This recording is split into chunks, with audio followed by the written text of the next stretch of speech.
light for me today and hold my... Oh, wow! Yes. There are 3 questions. I'm going to try to yell, but I've got a little bit of a throat thing going on. There are 3 questions I want to address today. The first one is, what's the relationship between income inequality and the economic crisis? The second one is, why do we have so much inequality? And the third one is, what should we do about it? So I'm going to be brief about all these. You should feel free to ask any questions. By the way, we're both economists. We went to the same graduate school.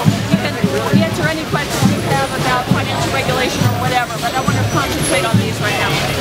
So the first thing I want to say is that Occupy Wall Street is absolutely right about the increasing inequality in this country. This is my little chart here. This is the income share to the top 1%. And this is where we are. Back in the mid-1960s, about 8 to 9% of total GDP went to the top 1%. Now it's almost 24%.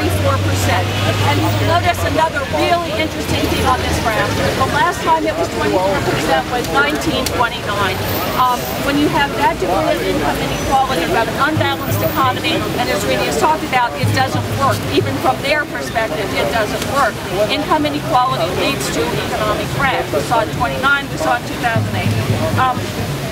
Next chart, please. Thank you. This is similar to the chart that Rini showed, the difference between productivity and wages. And let me just give you a couple of numbers to show how bad it is. Between